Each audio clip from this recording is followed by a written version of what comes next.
প্রধানমন্ত্রী কক্সবাজার সফরের আরো খবর নিয়ে আমাদের সঙ্গে যোগ দিচ্ছেন সহকর্মী মোহাম্মদ হোসাইন।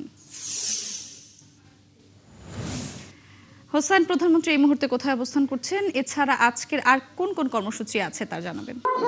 মৌটুসী, দীর্ঘ 22 বছর পর প্রধানমন্ত্রী তারেক রহমান কক্সবাজার এই সমুদ্র বিধৌত জনপদে আসলেন। তিনি সকাল হযরত শাহজালাল আন্তর্জাতিক বিমানবন্দর থেকে কক্সবাজারে নেমেই তিনি পিএম খালির একটি পাতলি খাল খনন কর্মসূচি উদ্বোধন করেছেন, যেটি তার বাবা শহীদ রাষ্ট্রপতি জিয়াউর রহমান সেই খালটি খনন করেছিলেন। সেই খালের খনন করে পরে তিনি দুলাহাজারায় তার যে নির্বাচনী প্রতিশ্রুতি 5 বছরে 25 কোটি বৃক্ষরোপণ, সেই দুলাহাজারায় 5 বছরে 25 কোটি বৃক্ষরোপণ কর্মসূচির উদ্বোধন করেন এবং দুলাহাজারা সাফারি পার্ক ঘুরে তিনি পরিদর্শন করেন এবং সেখানে পরিবেশ বান্ধব একটি বাংলাদেশ, একটি সবুজ বাংলাদেশ গড়ে তুলবার প্রত্যয় কিংবা আকাঙ্ক্ষা ব্যক্ত করেছেন তার সরকার।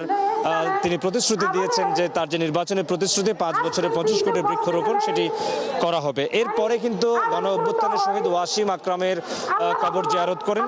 কবর জিয়ারত শেষে বিএনপির স্থায়ী কমিটির সদস্য স্বরাষ্ট্রমন্ত্রী সালাউদ্দিন আহমেদের বাসভবনে তিনি কিছুক্ষণ বিশ্রামের জন্য যান। এরপরে কিন্তু ধারাবাহিকভাবে আরও দুটি কর্মসূচি বলা যায় যে স্বরাষ্ট্রমন্ত্রী সালাউদ্দিন আহমেদ তার নির্বাচনের যে প্রতিশ্রুতি ছিল, নির্বাচিত হলে পৌরসভা করবার তিনি প্রতিশ্রুতি দিয়েছিলেন, সেই পৌরসভার ভিত্তিপ্রস্তর স্থাপন উদ্বোধন করবেন। এরপরে মাতামুহুরী উপজেলা, যেটি কয়েকদিন আগে প্রজ্ঞাপনের মাধ্যমে নতুন উপজেলা হয়েছে, চকরিয়াকে আলাদা করে একটি নতুন উপজেলা, সেই মাতামুহুরী উপজেলা ভিত্তিপ্রস্তর স্থাপন উদ্বোধন করবেন। এরপরে আমি ঠিক যেই মুহূর্তে এইখানে আছি, এটি চকরিয়া পৌর বাস টার্মিনাল ময়দান। এখানে হাজারো মানুষ অপেক্ষা করছেন তারেক রহমান এখানে এসে বক্তব্য রাখবেন।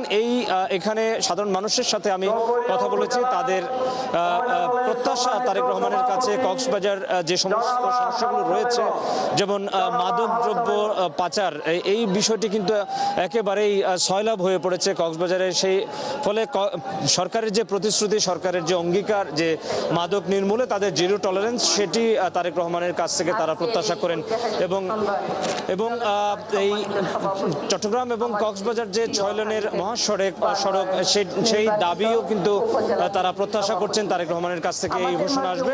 তো তিনি এখনো পর্যন্ত সমাবেশের মঞ্চে উপস্থিত হননি, এখানকার মানুষ অপেক্ষা করছেন তার বক্তব্য শোনার জন্য। পরে তিনি সমাবেশের মঞ্চে এসে উপস্থিত হলে আপনার মাধ্যমে জানাতে পারবো প্রধানমন্ত্রী তারেক রহমান কি বক্তব্য রাখলেন। ধন্যবাদ হোসেন আপনাকে। আপনি থাকবেন, প্রধানমন্ত্রী বক্তব্য দিলে অবশ্যই আপনার সঙ্গে আবারও যুক্ত হব আমরা।